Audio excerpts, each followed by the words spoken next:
Hello, everyone. Good afternoon. Thank you for taking the time to join us for this important session here at World Water Week, focused on climate mainstreamed urban planning in Arab cities. My name is Sarah Hess, and I'm an Associate Economic Affairs Officer in the Climate Change and Natural Resource Sustainability Cluster at the UN's Economic and Social Commission for Western Asia, based in Beirut, Lebanon. Today's session grew out of an adaptation fund project being implemented by UN Habitat in collaboration with ESWA and UNICEF in Jordan and Lebanon, aimed at addressing climate change-induced water scarcity in cities hosting displaced persons in both Jordan and Lebanon. Today, you'll be hearing from experts from across the region on how urban planning tools combined with climate science can be used to address growing water challenges in Arab cities. Over 392 million people in the Arab region live with less than 1,000 cubic meters of fresh water per person per year, and 19 out of 22 Arab countries are considered water scarce. This year has been an exceptionally dry year across the Mashriq region, so referring specifically to Iraq, Jordan, Lebanon, and Syria. All 4 national meteorological services in these countries reported well below long-term seasonal precipitation, with monitoring stations recording less than half their normal wet season totals. The 2024-2025 winter season also saw severe rainfall deficits, with Syria, Jordan, and Iraq reporting a nearly 50% year-on-year decline in rainwater totals, and Lebanon also recorded widespread subnormal totals. Temperatures are also increasing. Last year was the hottest year on record for the Arab region, with an anomaly of 1.08 degrees Celsius above the mean temperature for the last 3 decades. Projections from the Regional Initiative for the Assessment of Climate Change Impacts on Water Resources and Socioeconomic Vulnerability in the Arab region, some of you may know it as RICAR, show that temperatures in the Arab region are expected to rise by 4 to 5 degrees Celsius by the end of this century. This has implications not only for heat stress and the health of people, but also for ecosystems and the replenishment of aquifers that are needed to store water for this generation and future generations. In addition to climate and water stress, unfortunately, the Arab region is also severely impacted by socio-political instability and conflicts. Approximately 30% of people in the Arab region are living in situations of conflict, and this number is shifting every day. Conflict, as some of you may know, tends to reprioritize public and private investment and shift it away from the water sector. Water infrastructure and resources may be targeted during conflict in violation of international humanitarian law. For example, in the case of Gaza, the water supply has diminished by 95% or more, and again, that number is shifting every day, forcing the population to consume unsafe water and be exposed to unsafe sanitation facilities. Water infrastructure was also and is severely damaged in the case of Lebanon as a result of conflicts. By late 2024, Israeli airstrikes had severely damaged the water infrastructure in the Bekaa and southern governorates and cut off access to clean water for at least 30,000 people. 16 water stations were severely damaged, and water fee collection dropped in the southern governorates, posing a real challenge to the delivery of water services in these areas of the country.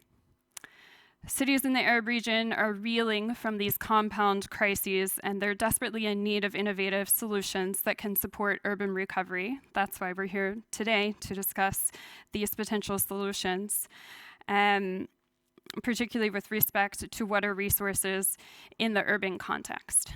So without any further ado, it's my esteemed pleasure to welcome our keynote speaker. Unfortunately, he had an emergency and wasn't able to join us here in person in Stockholm, but we're very happy that Dr. Shadi Abdallah was able to join us online today.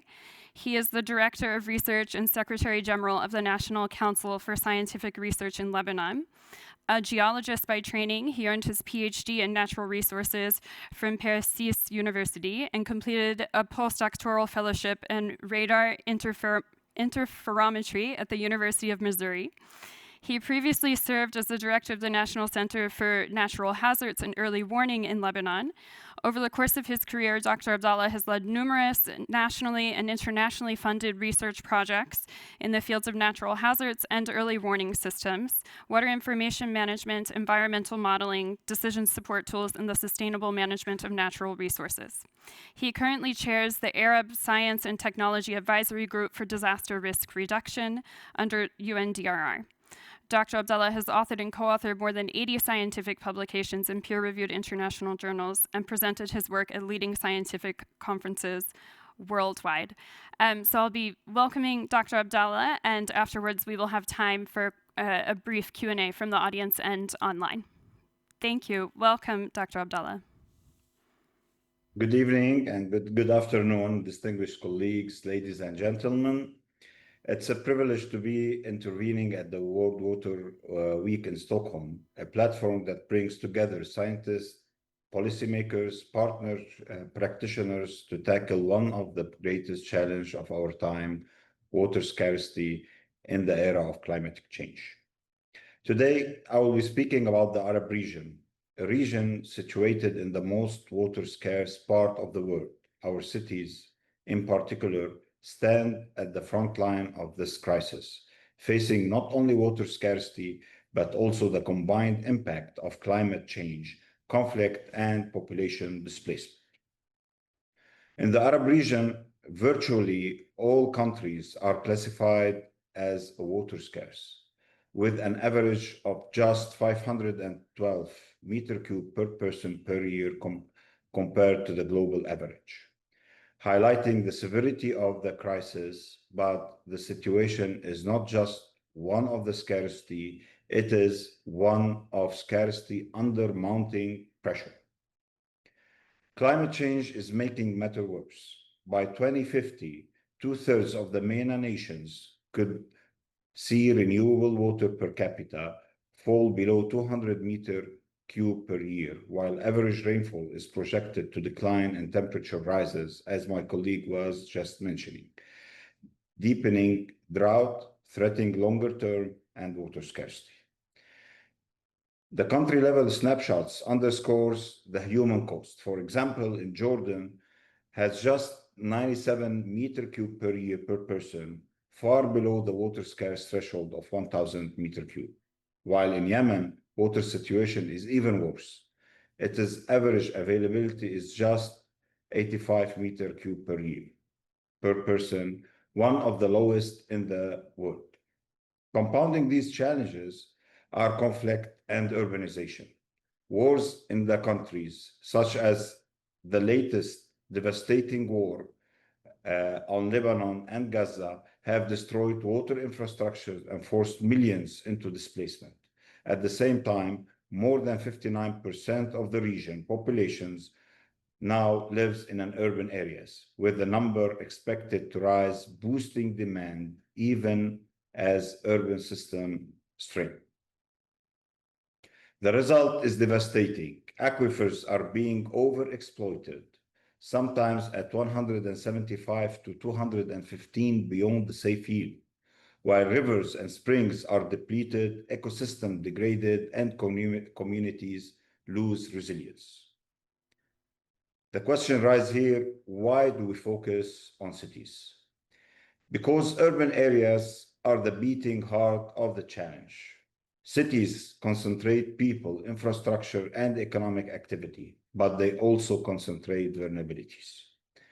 In Beirut, as mentioned, Amman, Damascus, Baghdad, Yemen, and across the Arab region, rapid and often unplanned urban growth has created zones of high risk, informal settlements, inadequate wastewater treatment, and weak infrastructure systems that are unable to cope with the additional stress of climate change. Urban water scarcity is not just about limited supply, it is about cascading risks. Reduced water access leads to public health challenge, rising costs of water, increased inequalities, and environmental degradation undermines long-term sustainability. Distinguished audience, at the National Council for Scientific Research in Lebanon, together With the Ministry of Environment, we have long recognized that addressing water scarcity requires robust science, integrated planning, and informed policies. Our research shows that unless we integrate climatic change projections into national and municipal planning, we will always be planning for the past instead of preparing for the future. Urban vulnerabilities assessment are essential tools for resilience planning. By systematically identifying the areas, communities, and infrastructures most at risk, they help decision makers prioritize interventions where they are needed most. When these assessments are combined with climatic projection models, incorporating rainfall temperature and drought indices, they provide the foundation of proactive urban policies and anticipate tomorrow's challenge rather than merely reacting to today's crisis. This is actually and precisely the approach we are pursuing in Lebanon after the last Israeli devastating war. We are working to build back better in the south and the Bekaa, with the goal of creating more resilient cities capable of withstanding climate change impacts and growing water scarcity. Moreover, the Directorate General of the Urban Planning in Lebanon has started to incorporate climate consideration into its framework for urban development. For example, understanding flood risk and integrating it into the land use planning ensures that housing is not developed in the high-risk zones. In Jordan, the Royal Scientific Society has led pioneering efforts to link water management with urban resilience, as you will see later in the interventions in this session, recognizing that the cities like Amman face simultaneously challenges of water scarcity and population growth-driven displacement. While at the regional level, the ASQA, the UN Habitat, the UNDP have been critical partners, providing guidance, building capacities, and encouraging governments to mainstream climate resilience into planning framework. This experience underlines an essential truth that science governance must go hand in hand. Without reliable data and clear policies, cities will remain reactive instead of proactive. So, as we go in the way forward, allow me to highlight on four main priorities. The first one is to mainstream climate change into urban planning processes. Every zoning decisions, every water infrastructure project, every urban development strategy must take climate projections into account. While second is to invest in data, monitoring, and early warning systems. Effective decisions making requires the robust evidence, science-based evidence. In Lebanon, this foundation has been strengthened through the establishment of the National Center for Natural Hazard and Early Warning at the CNRS, which was created to address country pressing environmental and disaster-related challenges. While the third one is to promote sustainable and nature-based solutions, green infrastructure that enhance water retention, and sustainable agriculture practices that reduce demand provide multiple co-benefit for people and ecosystem alike. In Lebanon, again, we are pioneering pilot projects on different watersheds like Aswan and the Ghzayik basins, linking early warning to early actions while integrating nature-based solutions for greater resilience. The fourth is to strengthen the regional collaboration and knowledge exchange. The challenge we face do not stop at national borders. Lessons from one city can inspire the solution in another, as we can see in many cases. Last and not least, colleagues, water scarcity in the Arab cities is not a distant threat. It is our present that we are living, our reality. But it is also a reality that we can shape by embedding climatic resilience into urban planning, By strengthening institutions and by empowering communities, we can transform vulnerabilities into preparedness.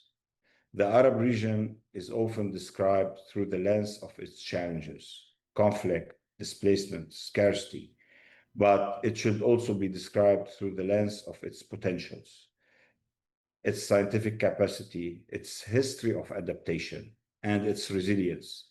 Let us work together to ensure that our cities not only survive but thrive, even in the face of climate change and water scarcity. And thank you.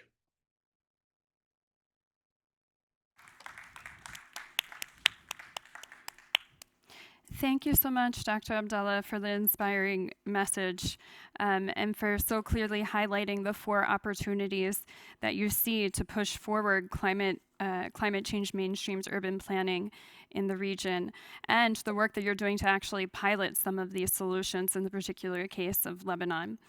We're going to open now to a short Q&A if we have, specifically with questions for Dr. Abdallah, if we have any questions here in the room or anyone online. And I also have a follow-up question myself. So any questions from here? Okay, Doctor. So Dr. Abdallah, we have a question for you from Dr. Ali Ramadan. Hello, Ali Ramadan, General Director of Urban Planning. Thank you, Dr. Abdallah. It was inspiring and very enlightening speech or intervention.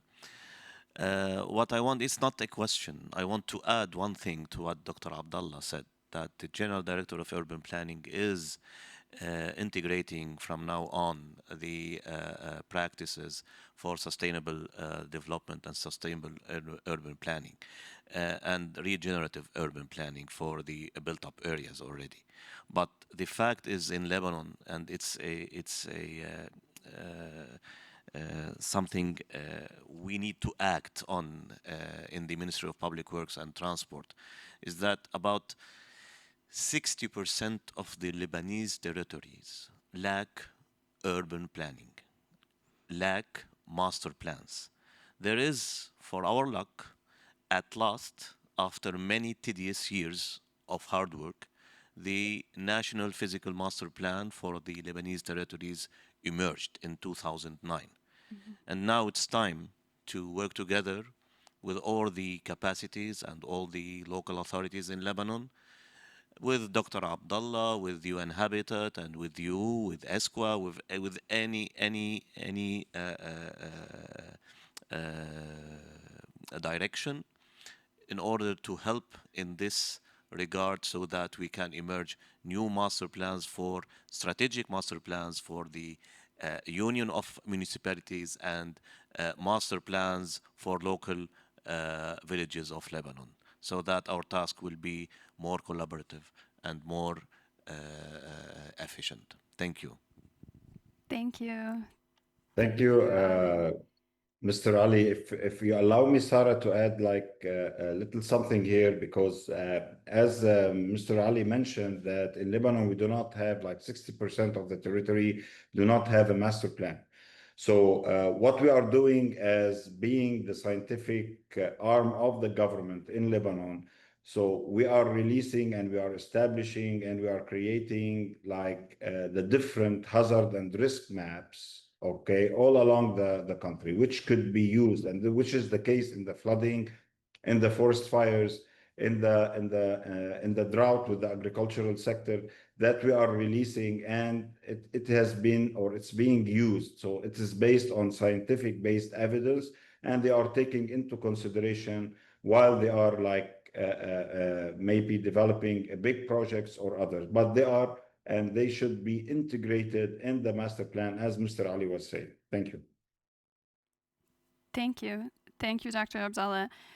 If we don't have any, I think we have another question from the audience.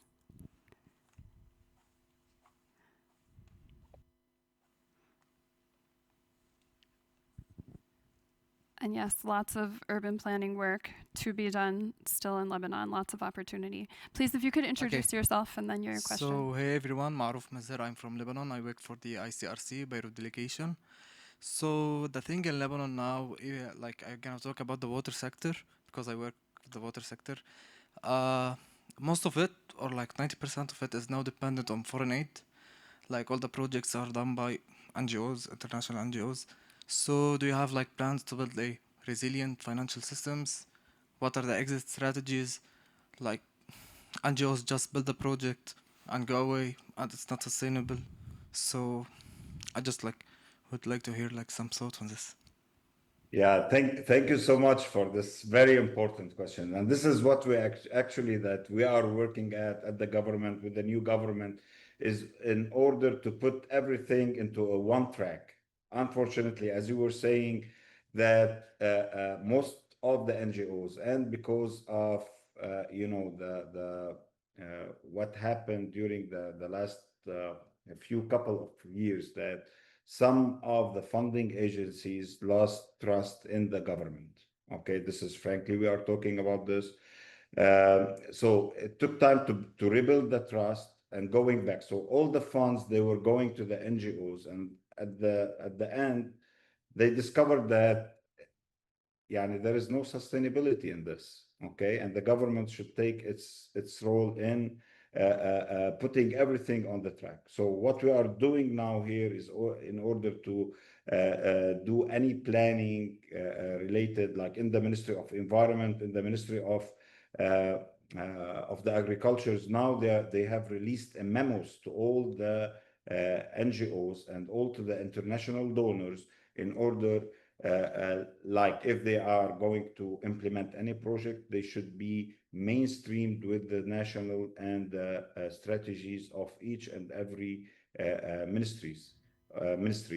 And this is what we are doing right now.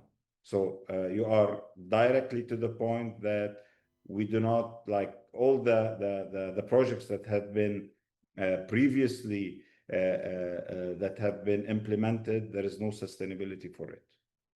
Back to you. Thank you. Thank you for the excellent question and the follow-up, Dr. Abdallah. Do we have any other questions from the audience? Okay, we do.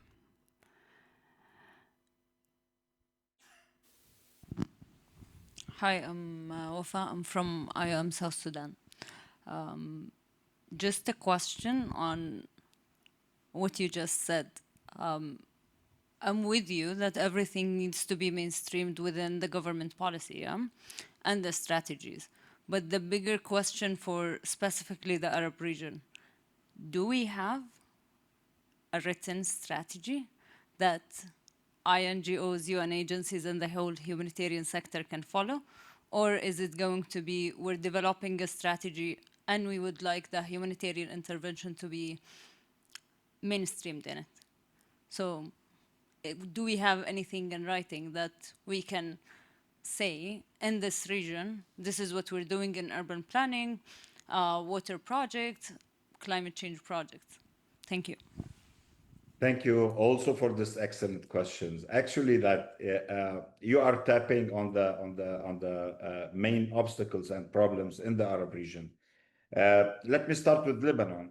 In Lebanon, we have strategies. We have each and every ministry has its own strategy. Like, for example, I can talk about the ministries that we are or being involved in putting the strategy for them or with them, like the Ministry of Agriculture, the Ministry of Environment. So we have a strategy for the water, for the climate change, and for others. That it's there. It's on their website. You can look at it. But in Lebanon, it's a little bit different from other Arab countries because we have strategies, but they are not implemented. So we need to implement this strategy and to follow up on implementing the strategies. In other part of the region of the Arab country, I can talk about the strategies like from the 22 countries. Let me talk about the one that I know about, which are the strategy with the Sendai framework with the disaster risk reduction. Out of the 22 countries, there are like 14 countries or 16 countries that have put the strategy for the disaster risk reduction. And within these strategies, you have something related to the climate change impact, for the early warning and the early actions, also for taking into consideration like understanding the risk and understanding the hazard. So there are strategy. I'm talking about 16 out of 22 countries. For the other, like for the water, for the SDGs, and for other strategies, I'm not sure about each and every country, but I just talk about what I know in terms of the DRR. And of course, if it is there, we should look how to follow up on it and how to start implementing these strategies in order, like for the NGOs, for the INGOs, and for other international donors to look at it and start like implementing. Back to you. Thank you so much, Dr. Abdallah. And to add to this, there are international strategies and plans that are that the Arab region complies with and attempts to use to guide policymaking, such as the commitments to the Water Action Decade, for example. And I think it is the role of entities like ESWA, the Economic and Social Commission for Western Asia. It's our role to be working collaboratively with Arab countries to build national strategies around key areas. And perhaps later in the panel discussion, we could also receive some feedback from Ellie and May at UN Habitat on regional urban planning strategies as well. I think I have time for one more question. Otherwise, I have one quick question for Dr. Abdallah. Okay, Dr. Abdallah, so clearly you've outlined the importance of using science to inform policy. I'm wondering, what have you seen work the best when it comes to moving from science to policy creation to actual action? What are you, staying solutions oriented in a very complicated regional context, what do you think is effective, maybe within Lebanon or more broadly? Yeah, thank you for your question. Also, oops. Did we lose him? Okay. Well, that's I'm sure it's an internet or electricity outage. Okay, I think if he doesn't join us in a moment, we can go ahead and start moving into our panel discussion. Yeah, I think we'll go ahead. So the next part of our session, we have a panel discussion with experts from UN Habitat in Lebanon and Jordan, and also the Directorate General of Urban Planning in Lebanon. We're going to start with our colleagues from UN Habitat, who will actually be providing practical examples of the use of climate change mainstreamed urban planning and how this relates to the water sector in both Jordan and Lebanon. So I'd like to welcome Eli Mansour and May Al-Kousi to the stage. Eli is the Urban Planning and Design Unit Manager with UN Habitat Lebanon, where he supports the program to deliver multi-sectoral projects and research in different domains, primarily on issues related to housing and shelter, urban heritage, water, energy, infrastructure, economy, and climate change. Eli leads a team of professionals to identify, conceptualize, design, and implement innovative projects responding to consecutive urban crises and paving the way for long-term development.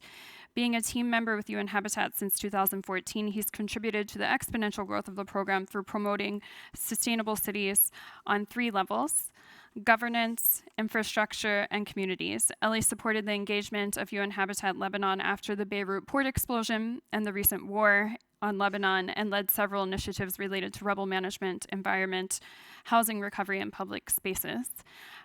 May Al-Kousi is a water and environmental engineering professional at UN Habitat with over 10 years of experience in the water, environment, and shelter sectors across Jordan and the region. specialized in climate-smart infrastructure and flood-resilient urban planning, and has worked with multiple humanitarian agencies managing complex infrastructure, shelter rehabilitation, sustainable water management, and emergency response projects. Through strong engagement with government agencies, donors, and local communities. I'd like to welcome, well, first of all, thanks both of you to joining, and thanks also to Dr. Abdallah if he came back online. We appreciate your contributions.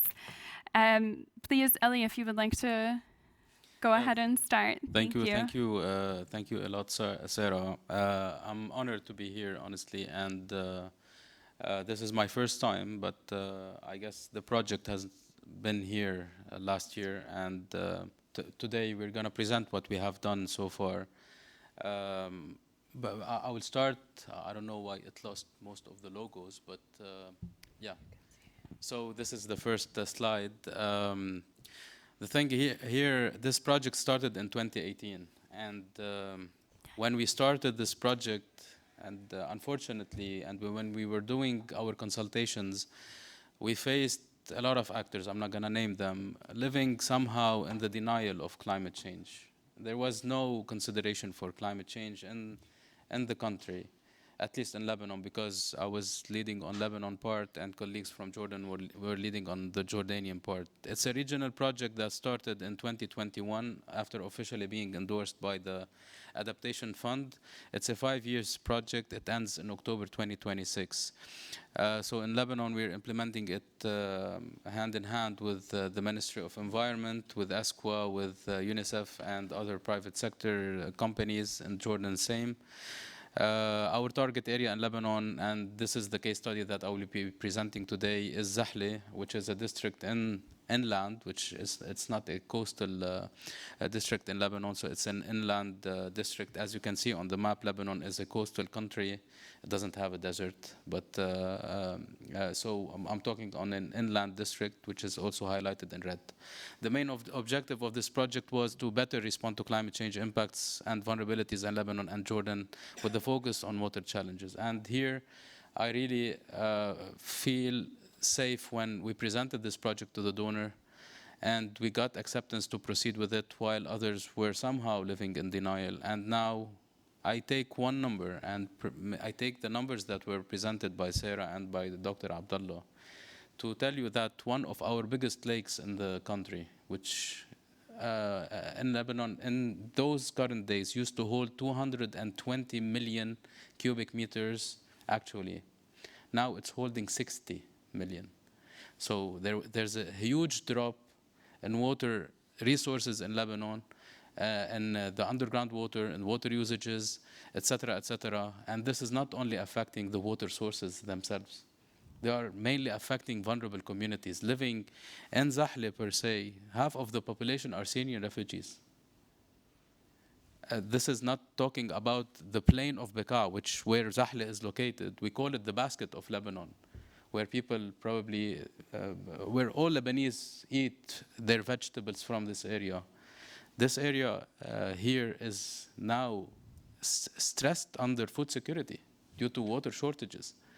So I'm just trying to say all these things to go into the project itself. So the project, I'm not going to read what is the context of the study area, but this is in very brief the challenging situation that Lebanon and Jordan, and I always go to conferences to talk about the world most stressed water area and water scarce area in the world, Lebanon and Jordan. This is something that we recurrently repeat. But I believe there are some areas where we can show some good practices, like this project, like what Dr. Shadi mentioned in some areas. And I hope that also Dr. Ali Ramadan will speak about few initiatives that can build for the future generations something that is safe, secure, and sustainable. This project mainly pivots around 4 main components. The first one is to mainstream climate adaptation and gender into territorial strategies and master plans. Second is to address water issues by ensuring sustainable management of water resources at different levels. And 3, to strengthen municipal institutional capacities to manage climate change and displaced population in crisis, especially related to urban water challenges. I'm not going to talk about the whole project. I'm just going to talk about the component one of this project, which is related to the climate mainstreamed urban planning. We adopted a methodology that is based on the 3 main pillars. The first one is to do the baseline studies and to do the district assessment of the study area, where here we involved a large desk review and we tapped into a lot of data that is available and other that is scarce in the country, but we were able to at least collect the major like urban data sets and climate related data sets, like as you see in this slide here. Then we engage with all stakeholders, starting with the vulnerable communities, then with local municipalities, then with the Director General of Urban Planning, then with most of the establishments that operate under this area. This was the first phase of the project. The second phase was to identify the climate risks and to map them spatially, and then to do the scenario planning, which I will be referring to in the upcoming 2 slides. Then we drafted the district strategy of Zahle. So this is the long list of indicators, if you want, or the data sets that were investigated during the baseline assessment. And these are starting with CNRS, then the Litani River Authority, then the different other stakeholders and actors like the Ministry of Energy and Water and the Bekaa Water Establishment were the main sources of information in order to really understand the history of those data sets and to do the projections. Then in the district assessment, we were able to map all these indicators as you see in the maps. The first one is the map of the informal tented settlements of the Syrian refugees in the Bekaa or in the Zahle area. Then the population count or estimation of 2023, public lands, the watersheds and sub-watersheds, wastewater infrastructure. This was sourced from the Bekaa Water Establishment per se, the rivers and springs. These are sides of the consultation meetings that we have held. I guess I have something with my slides. Some of the pictures are not showing, but it's fine, I guess. And here, referring to the, I guess you mentioned the ICRC, but the LRC colleagues were a very proactive member of all those consultations in Lebanon, and they have contributed to many of the consultations that were occurring.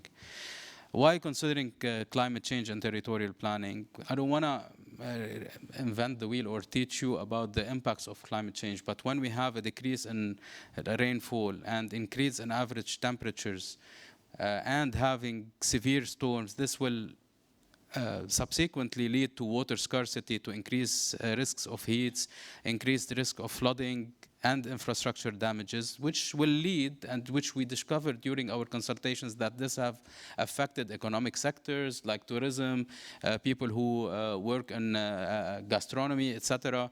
There's a decline in agricultural yields, which I also explained in the beginning of my presentation, and this have impacted severely the food security. And the health sector during heat waves, we have consulted with the hospitals who were receiving people affected by heat waves per se.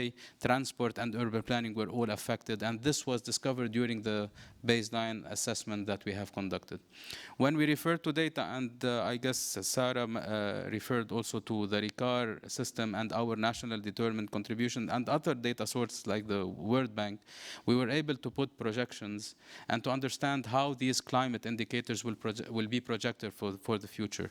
We worked on 2 scenarios. The least and the worst case scenarios to do the projections.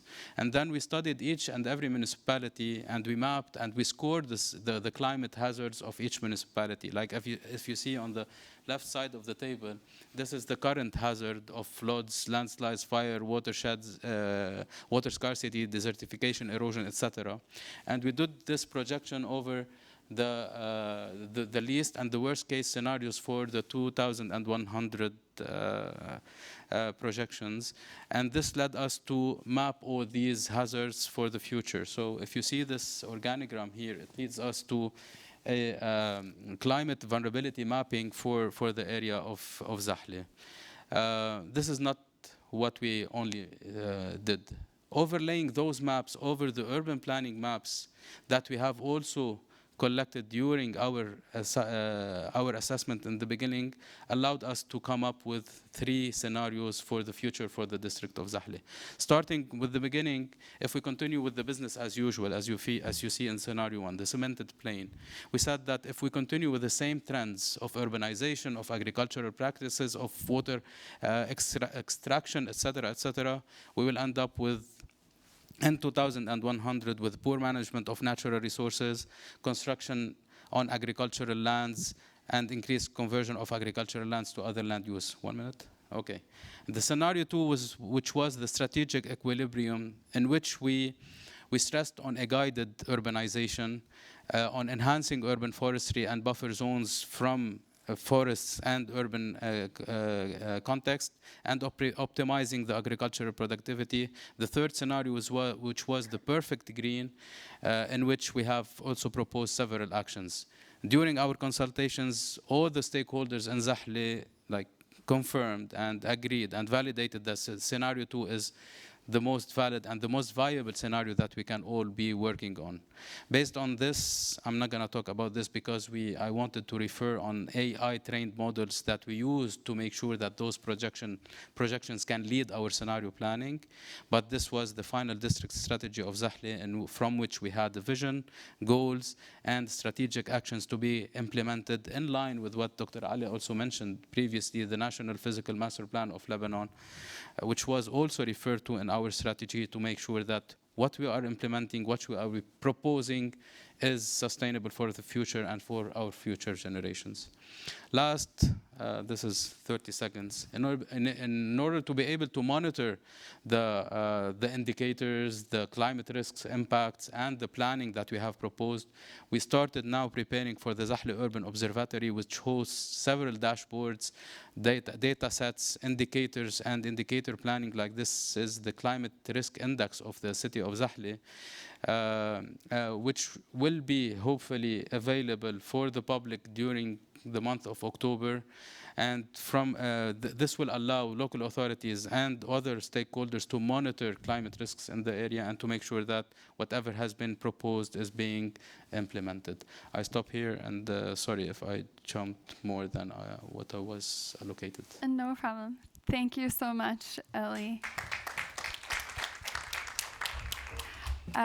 So now we're going to move to May, who, thanks so much to Ellie for giving a great overview of the methodology employed for doing the urban vulnerability assessments and applying these in the development of municipal urban plans. Now, May will give us more of an overview of the outcome of some of those exercises that were applied in a similar way, but within the context of Jordan. Thanks, May. Good evening, I'm May El-Kousi, Water and Environment Engineer at UN Habitat Jordan. It's an honor for me to be here with you today representing my country and show you the work that we have done under this project on the climate mainstreamed urban planning.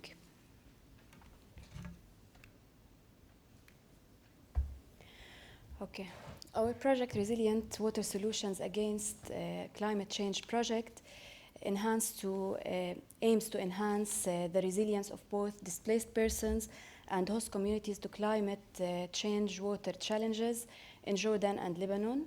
The project is funded by the Adaptation Fund.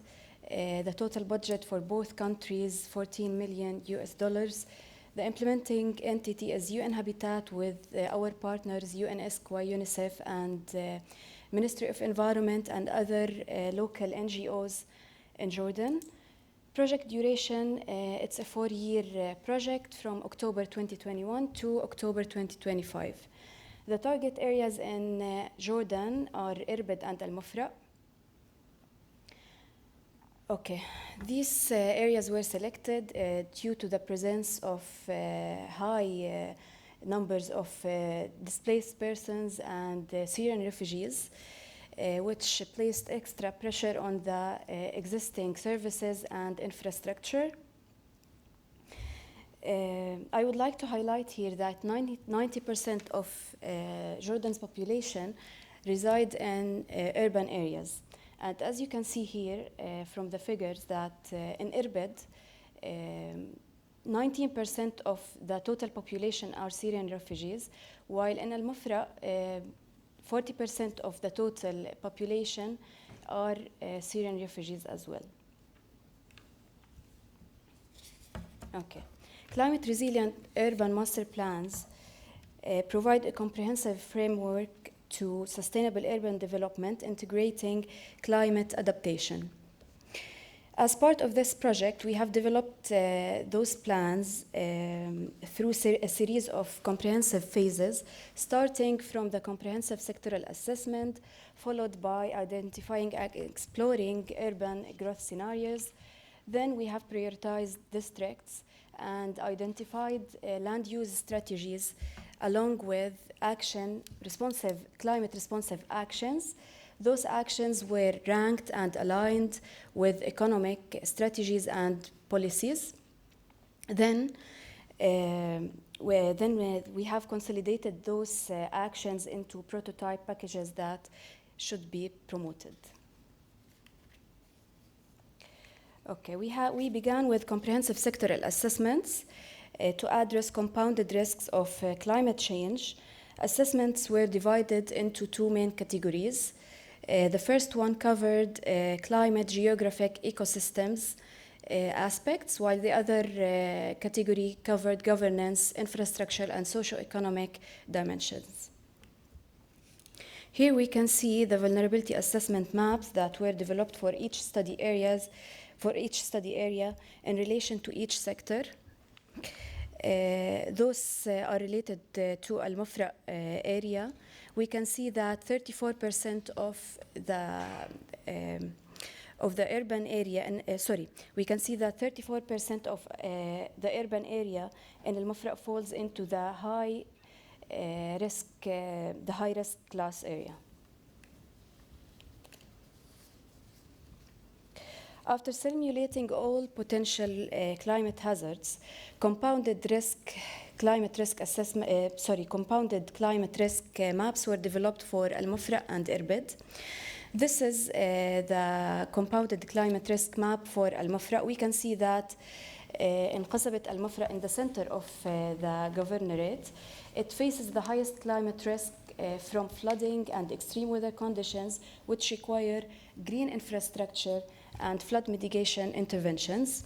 While in Thugrat Al-Jub and Al-Ghadir Al-Abyad on the borders, due to the large refugee population living in informal housing, there is limited access to safe shelter and essential services. While in Aydun, it faces moderate risk from extreme precipitation and heat waves, but they benefit from lower density. We have identified 3 urban growth scenarios. The first one is business as usual and restricted growth scenario, and finally the climate resilient growth scenario, which is found the most suitable and cost-effective scenario. Then we have the district prioritization, where we have identified priority districts that require immediate intervention, and then the strategic investment areas where investment in the infrastructure and different sectors, services, education sector, health sector are needed and have high impact as well. And finally, the balanced growth approach to ensure that services and opportunities are fairly distributed across the study areas. Then we have developed the land use strategies, which included multiple actions, climate responsive actions. These actions were categorized into 4 categories in relation to each sector. The first one, actions related to governance, then the actions related to infrastructure and built environment, actions related to environmental degradation, and actions related to vulnerable groups. The action development framework for each study area was developed for each study area. For Irbid, we have We have developed 47 actions, while in Al-Mafra we have 51 actions under different thematic areas and different strategies. The estimated cost for Al-Mafra is 76 million US dollars, while in Irbid the estimated cost is about 87 million US dollars. This is an example for the action card for Al-Mafra. Under infrastructure and built environment strategy, we have 18 actions under 8 strategies and 3 thematic groups. We can see from this action card that actions were ranked due to the impact and urgency. The red color is related to the high risk actions. And we have the estimated cost for each action. And finally, these actions were developed into prototypes. In both study areas, we have come up with 3 prototype packages. The first one is urban forest, where we need to increase the green cover of the urban areas in both Al-Mafra and Irbid. And the second one is the climate resilient urban services, where we need to work and retrofit the health and education infrastructures. And finally, the integrated flood management, where flood management measures are required and needed. And we have already started working on this one in Irbid and Al-Mafra and different cities under different projects as well, like in Amman, to adopt the concept of sponge city in order to reduce the impact of floods and flood-prone areas through working on the upstream level to reduce the pressure on the stormwater networks. Thank you.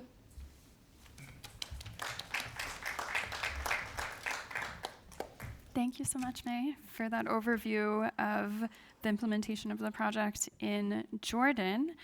I have one, maybe 2 questions for you guys, probably only one. Yep, only one. And then we'll continue with the rest of the panel discussion with our national representatives from both Lebanon and Jordan. So you've described the municipalities that you've been working with in both Jordan and Lebanon and the challenges they face, particularly with respect to climate change, but also displacement, a lack of resources, conflict, etc.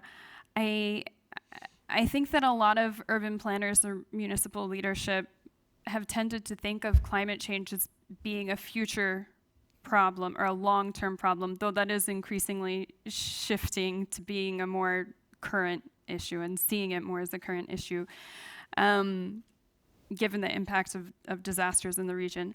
But I'm curious to know how municipal leaders have been receptive or not to the idea of climate mainstreamed master planning in the countries where you work, using the methodology you've applied, how they've received that, and looking ahead, what skills and resources you think municipal leaders from the region need to strengthen their capacity in terms of climate responsive urban planning. So if each of you could take a minute or 2. Ellie, do you want to go ahead and start? May? Okay. Thank you. Okay, actually municipal leaders have been receptive in general to the idea of mainstreamed urban master planning, but their perspective is shaped by immediate pressure on the existing services infrastructure due to the displacement and strained infrastructure and limited financial resources. However, in our experience, the key is to frame climate mainstreaming not as an abstract agenda, but as a tool to address current vulnerabilities and while building resilience for the future. Okay, yeah, so relating the climate change issues to the challenges they're facing today. Yeah. In terms of addressing issues now and looking towards the future. For the future, yeah. Ellie, please. Yeah, thank you again, Sarah. I guess we do have the same situation in Lebanon, and just to tell you more context about Lebanese municipalities who witnessed several wars. a pandemic, a port explosion, an economic collapse, refugees and IDPs, and climate severe events that happened during the past years. So today they seized, because we do have new elected municipal councils who also contributed to most of our consultation meetings and, you know, focused group discussions and one-on-one discussions with mayors or even with council members. Today they need to start somewhere. Starting somewhere, at least from a planning perspective. Now they do have a strategy, a territorial strategy that can be, you know, trickled down to local municipalities and to individual municipalities. They have acknowledged that planning should be from an integrated perspective. It cannot be a silo planning. I cannot plan water without taking into consideration agriculture, health, etc. So planning in an integrated manner is something that they have seized and they have acknowledged, and they are working on realizing this. And one instance is that one of the municipalities we are working with in the same area, they have produced their master plan. And during the consultations, the DGUP, the Director General of Urban Planning representative, asked them to resubmit this master plan to take into account the considerations that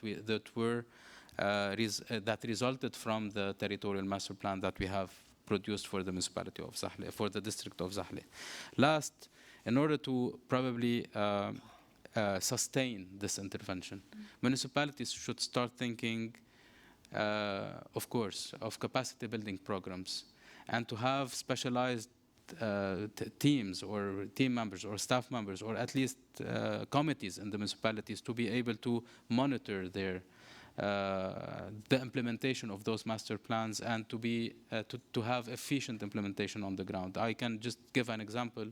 After the 2006 war in Lebanon, UN Habitat established several technical units at the level of unions of municipalities, because we think that individual municipalities, they do need to plan, but if they plan in a territorial way, the benefit will be bigger. So we established a technical unit at the level of unions of municipalities. So this is an advice to have those technical units with the expertise needed to be able to implement in an efficient manner and to monitor the implementation and the success of this implementation. Thank you. Thank you. Thank you so much, Ali, and thank you, May. And I think that's actually the perfect transition to the next part of our panel discussion. I'd like to welcome Dr. Ali Ramadan. And also we have Ms. Ruba Ajour online, who's joining us from the Royal Scientific Society in Jordan. Dr. Ali Ramadan is the Director General of the Directorate General of Urban Planning of Lebanon, leading national efforts to integrate climate resilience and sustainable development in urban planning. Ellie gave some pretty concrete examples of how he's doing so. He holds dual bachelor's degrees in mechanical and civil engineering and a diploma in sustainability in the built environment from the American University of Beirut. With over 2 decades of experience, he's guided Lebanon's national physical master plan and regional strategies to protect water resources, agricultural lands, and climate-sensitive areas through master plans based on the National Physical Master Plan for the Lebanese territory. Ms. Ruba Ajour is a graduate agriculture engineer with a master's degree in environmental science and management. For over 15 years, she has been involved in the local agriculture and environment sectors. During her professional career, she's been involved in numerous projects related to climate change, including national projects on the preparations of Jordan's second national communication and first biennial update report on climate change to the UNFCCC. And she is currently managing 2 adaptation fund projects aimed at increasing the resilience of poor and vulnerable communities in Jordan to climate change impacts through innovative projects in water and agriculture. She was also the national team leader for the establishment of Jordan's monitoring, reporting, and verification system with the World Bank. So thank you so much for joining us, both Ruba and Ali. And we're going to open up to Q&A as well in just a moment. But I wanted to start first, and May and Ellie both touched on this. We've spoken a lot about climate change impacts on water scarcity. And and some of the compound challenges. I was wondering if you could give us a bit more context in how you see conflict and the neighboring conflict in the case of Jordan impacting cities in both Jordan and Lebanon, particularly with respect to water resources in terms of displacement, increasing water demand, and actual impacts to infrastructure. Dr. Ali, yeah, you can start, and then we'll move to Ruba. Thank you so much, Ruba. Thank you, Sarah, and thank you, everybody, for. It's a pleasure for me to be here and share with you our mutual concerns in the water scarcity. This is a very important field that we have to deal with in the Arab countries.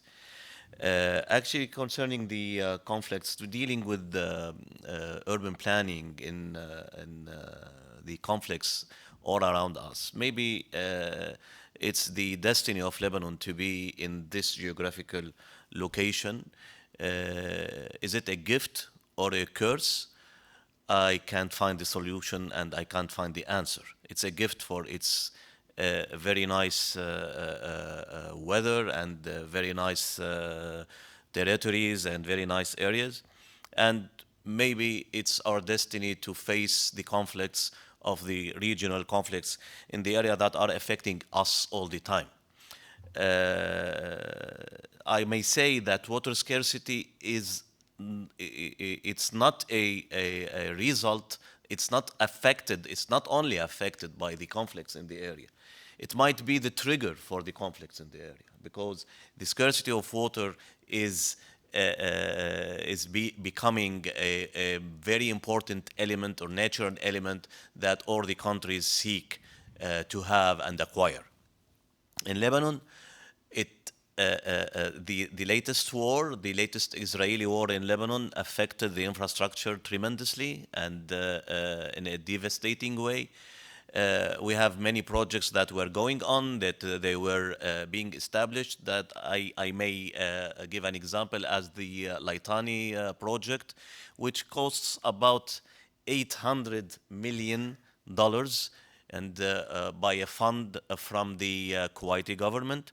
And it was going on and being established and being executed. It was shelled by Israeli bombardments and by the latest war. And what happened? The many pumping stations were destroyed. Many infrastructure, many pipelines were destroyed in this project. Not only this, also the Wazani River, Wazani area, which is on the boundary area with the Israeli part. And the Wazani Basin is very rich in fresh water and water aquifers due to not only the infrastructure was affected, also the land and the forests were burned, which affected the whole biodiversity of the area and the whole ecosystem containing aquifers and the fresh water of the rivers and the water basin and so on.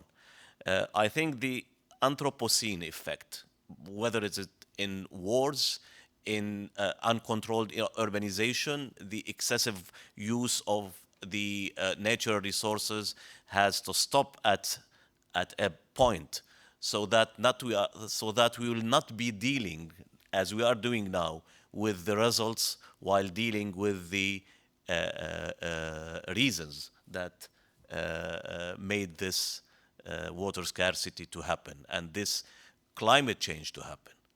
Thank you. Thank you so much, Dr. Ali.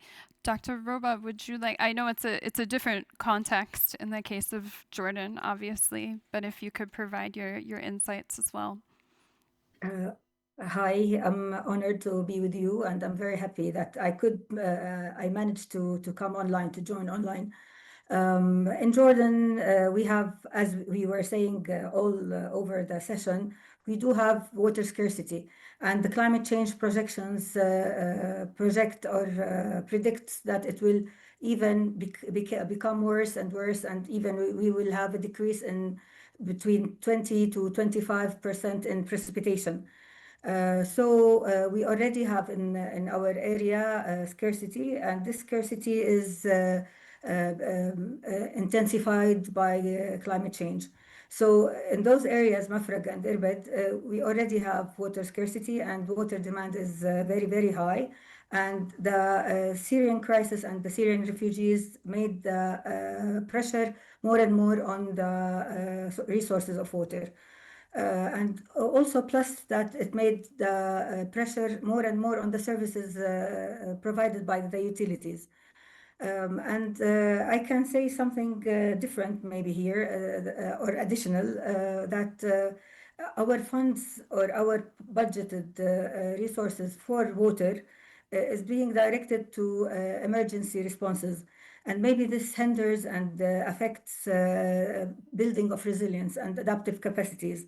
We do have we did have plans for building the capacities of municipalities. We need technical capacities for our municipalities. So maybe facing those urgent responses or those urgent measures hinders the long-term solutions or adaptive capacity or resilience, strengthening the resilience. So we need more effort to long-term planning. And as it is predicted, we will have more and more scarcity. We will have also more and more extreme events.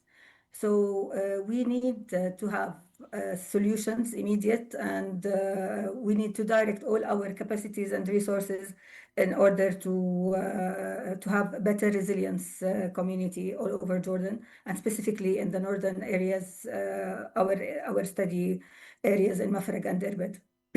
Sorry for the voice. No problem. Thank you so much, Dr. Ruba. So in summary, I would say the impacts of conflict on water resources in cities range from actual impacts on physical damage to water resources and to the infrastructure and projects that are underway, to increased demand, to, as Ruba highlighted, shifting the availability of public and likely private funds away from water resources to addressing more quote-unquote urgent needs or emergency responses in those areas.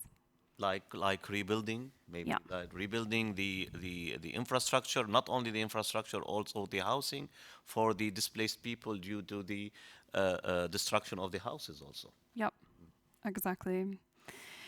Moving to the next question, how do you see climate mainstreamed urban planning to address some of these both short and long-term related water challenges in cities in Jordan and Lebanon? For the experience of Lebanon, we have doing a planning. You have to take all the natural resources into consideration. That's water, soil, air, everything has to be on any level of planning. And in Lebanon, we have a strategy. Back to what to the question that was posed to Dr. Abdallah. Is there a strategy for the Arab countries? Actually, in Lebanon, the national physical master plan is a strategy. It's not a master plan for building or land use. It's a strategy. It's an economical strategy for all the sectors in Lebanon, for all the ministries of Lebanon, and this strategy has to be implemented for about 20 or 25 years. But the fact is, we have two main parameters that were not in the data that were on which the national physical master plan was issued, which is the Syrian refugees impact and the fact that Lebanon is becoming a oil country, or the oil industry in Lebanon that we are hoping to start in soon. So on the doing a master plan should emerge from the national physical plan in Lebanon, and on the short term, on the short term, we have to protect the vulnerable areas like the river basins, the meadows, the farmlands, the agricultural areas, and those are being protected right now by a resolution from the Higher Council of Urban Planning in Lebanon, which is headed by the General Director of Urban Planning, and it is a higher council. This higher council is constitutes of 15 members who are delegates for their ministries and the local authorities and the order of engineers. So most of the community are there. Do you have time? Maybe it's okay. No, you're fine. So,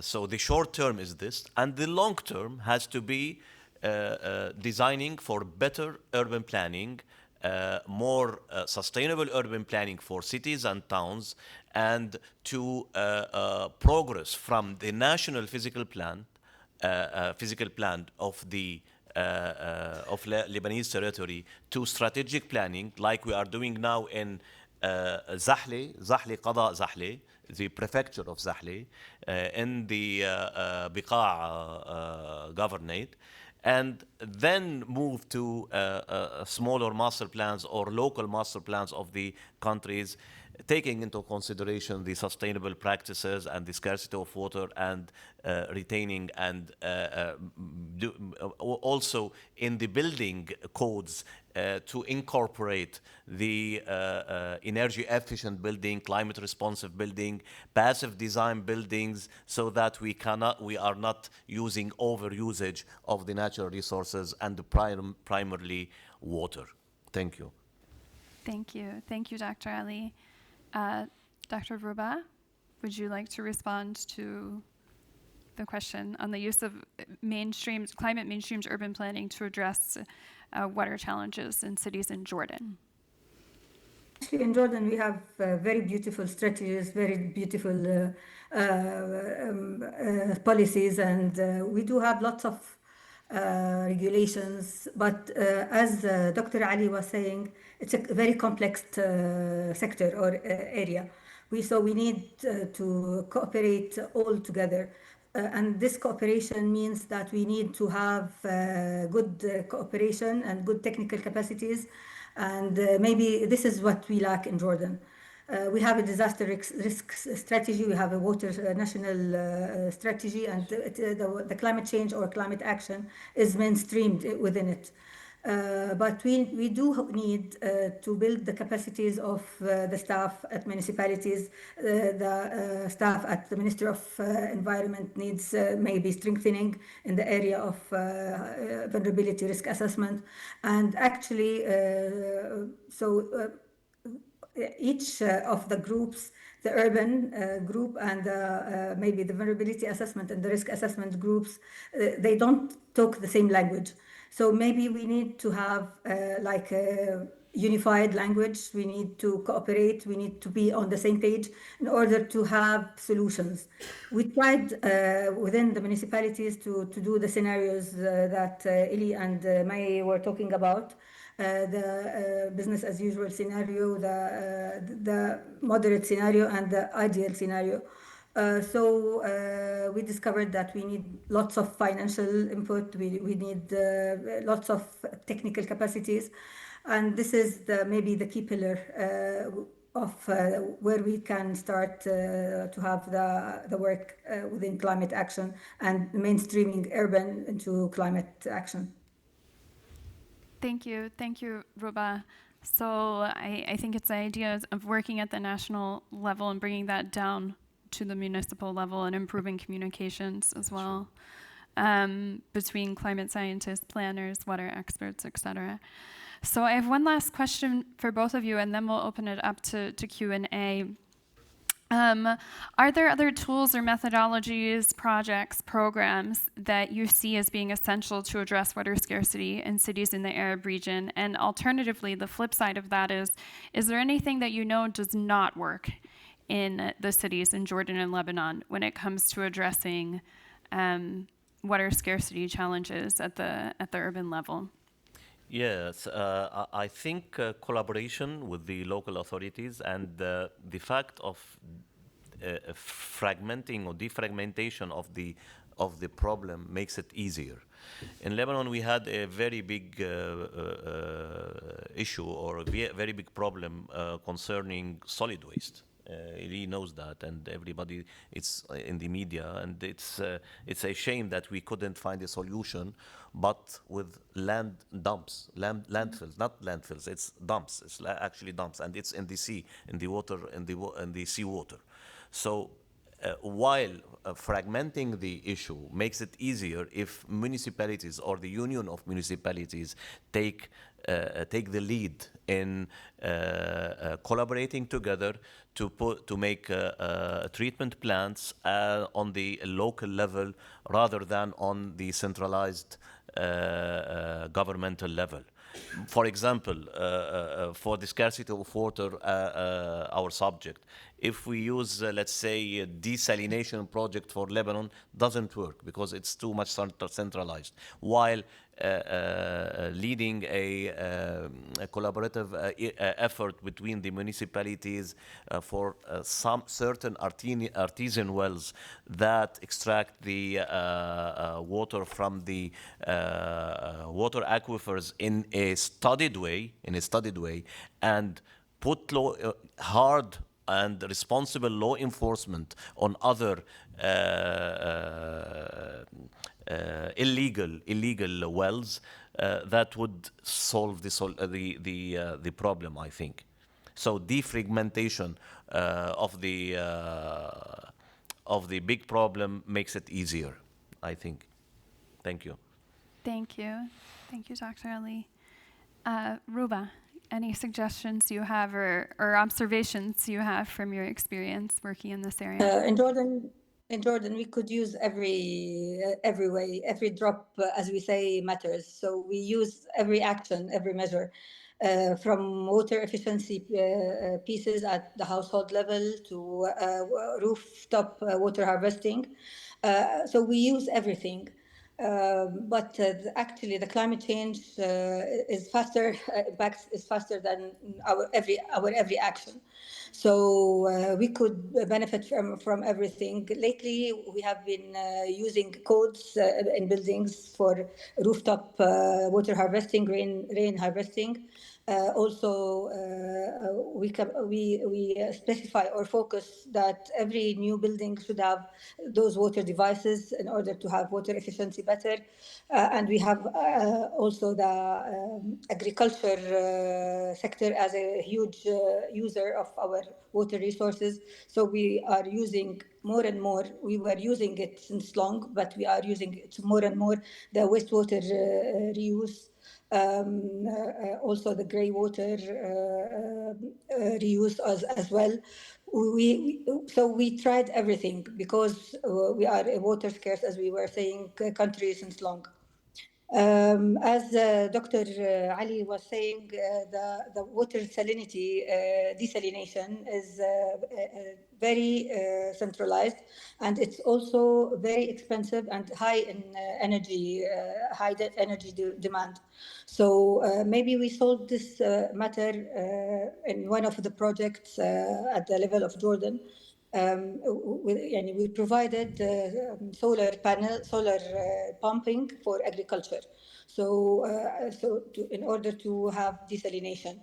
So maybe, and also the Aqaba Amman conveyor, we will use as well the desalination using solar resources, renewable resources.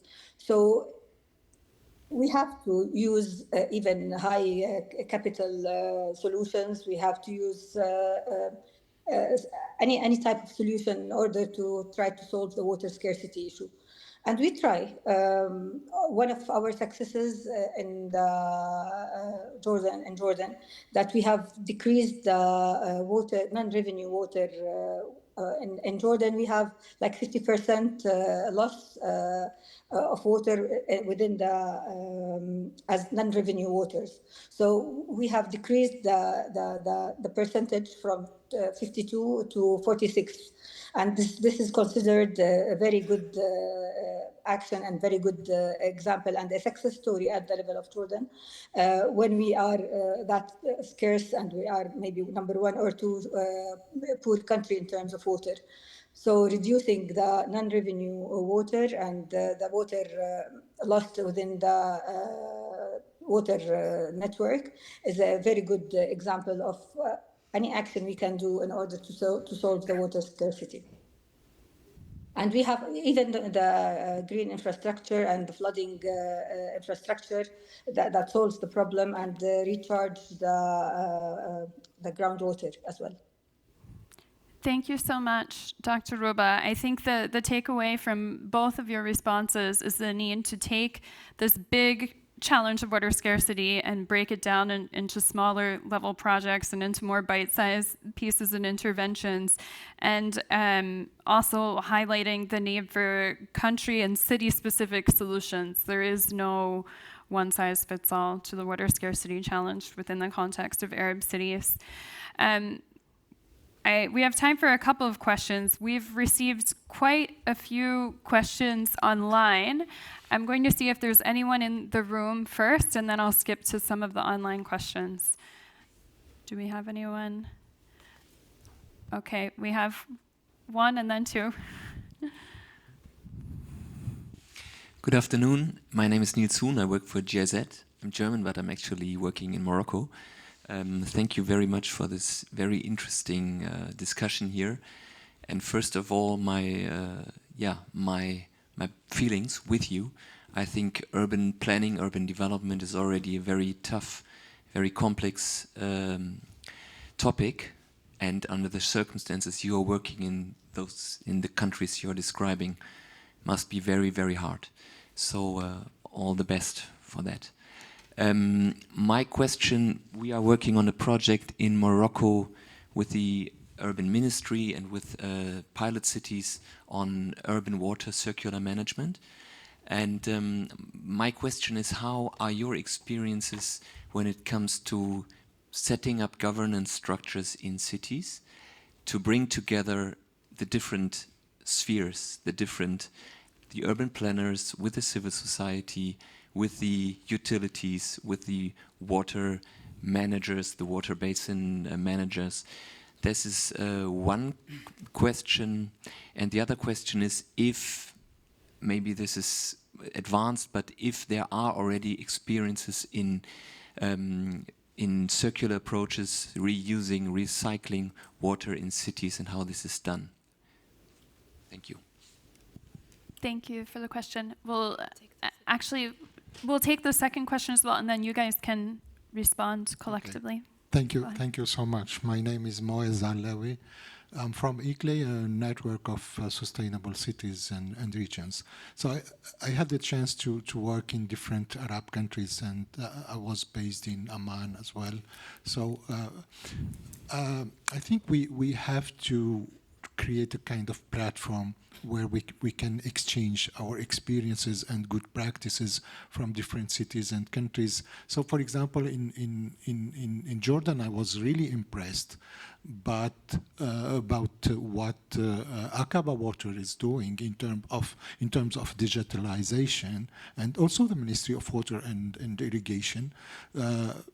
But if you compare the three water utilities in Jordan, for example. So in only one country, they are not at the same level, I would say.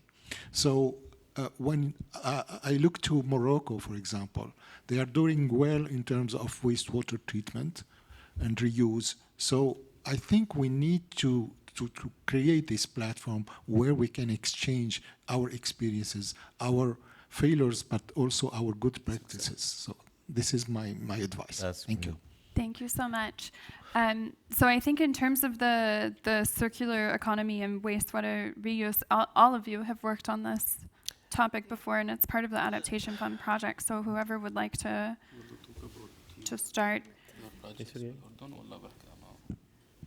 Okay, so quickly, just to answer your second question.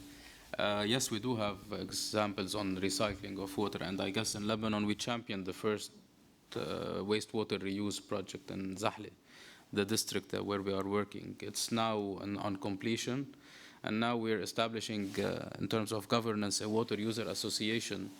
And we're copying a French model, by the way.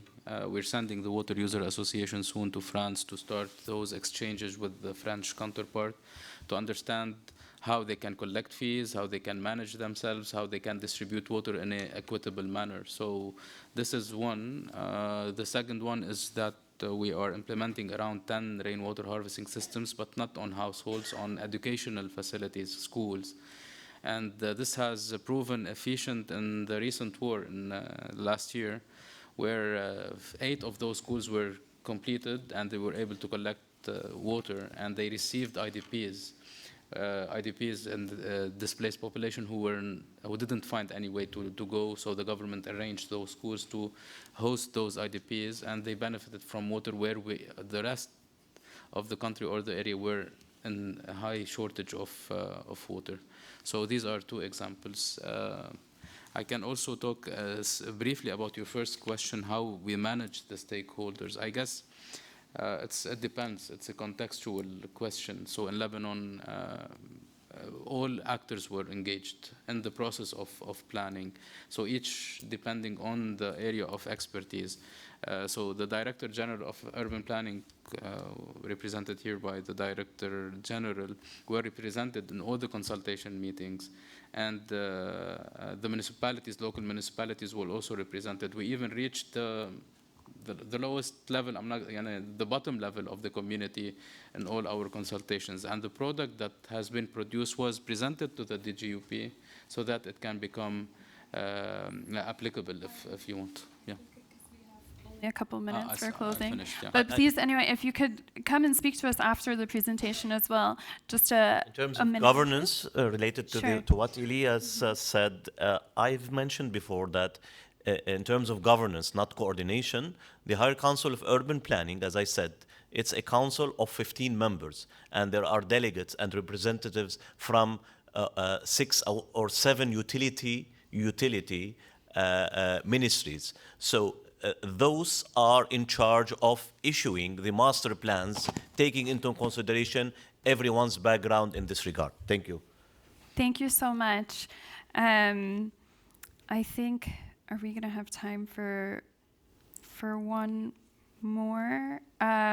Okay, maybe just in 1 minute, May, if you could respond to, if you engage local communities in responding to the water challenge, is it done systematically and will it be strengthened in the future? Because I know you're working with local communities in the case of Jordan when you did consultations. If you could describe a bit that experience. Yeah, we have worked with local communities in different sectors and interventions. We have worked with farmers. As my colleague Eli mentioned, that we have developed farmer user associations in Lebanon and in Jordan as well. So these farmers benefit from the treated wastewater, and we have conducted multiple capacity building sessions and trainings on site as well. In addition to our work with them on the local community on the permaculture. And in addition to this, we have worked with students in schools and the local community as well on different systems like the grey water systems, and to promote as well the rainwater harvesting systems as well, whether in institutional level or housing level. Thank you so much, May. Thank you. And for our final closing remarks, I'm actually going to welcome our youth representative, Rania Bousaid. She's a project assistant at ESQA and a landscape architect, to provide some final perspective for us as we close. Thank you. Oh, we can't hear you. It's okay. It's an internal issue here in the room. There, we have it. Good to go. Great. Yeah. Thank you, Sarah. Thank you, everyone. So good afternoon. And thank you, all of the colleagues, for your input. So as my colleagues have mentioned, mayors, experts, local authorities, communities, and NGOs all have a role to play in building climate resilient cities. But as we close, I want to speak directly to young people in Arab cities. So we have heard some alarming numbers about increasing water scarcity and raising temperatures in our region. As Sarah mentioned earlier, 2041-2060 projections show decreased winter precipitation along the Mediterranean and a decline in annual runoff. So in plain terms, we will suffer hotter years, drier soils, and tighter competition over every cubic meter of water. At the same time, our generation is left out. Youth unemployment in our region was 26.3% in 2023, exceeding the global average of 14%. And 30.7% of youth are not in education, employment, and training. These numbers matter for water because whoever gets trained, hired, and empowered now will decide whether taps run tomorrow and whether food is served on our tables and whether urban communities are resilient and climate responsive. But it's not all bleak. Youth are playing a role. Today's youth are delivering practical solutions like nature-based grey water reuse, AI-enabled leak detection for utilities and farms, low-powered sensor networks for precision irrigation, and smart metered urban water pilots that have reduced household consumption by 25%. So as we close, here's my ask. Youth of today must be supported and should have a say in planning tomorrow. Funding is needed to help youth move from prototypes to scalable solutions, supporting them not only with finances, but also with knowledge exchange, including opportunities to share experiences, successes, and risk mitigation strategies. In parallel, youth innovators need enabling policies and intellectual property support to protect their ideas and ensure they share data responsibly. This will help accelerate the path to move from concept to market products and ensure efficient usage of conventional and non-conventional water resources. So youth need to understand the problem and build ties with stakeholders, especially those who are impacted the most. We should know the numbers, know the risks of our own neighborhoods, our schools, and our markets, and use ESCWA's open access assessment and RECAR projections as our baseline. Take our solutions to the market and demand a seat in municipal planning rooms. We are to build our solutions and base our urban decisions on climate data. This approach will support and ensure a positive trajectory for 2060, ensuring it is shaped by evidence-based actions young people take today rather than by the costs of delayed response. Thank you. Thank you so much, and thank you to all of our excellent panelists for joining us here today in Stockholm. Thank you, and thank you, Roba, for joining online. Thank you also to Dr. Abdallah. Thank you. Thank you, Sarah. Thanks.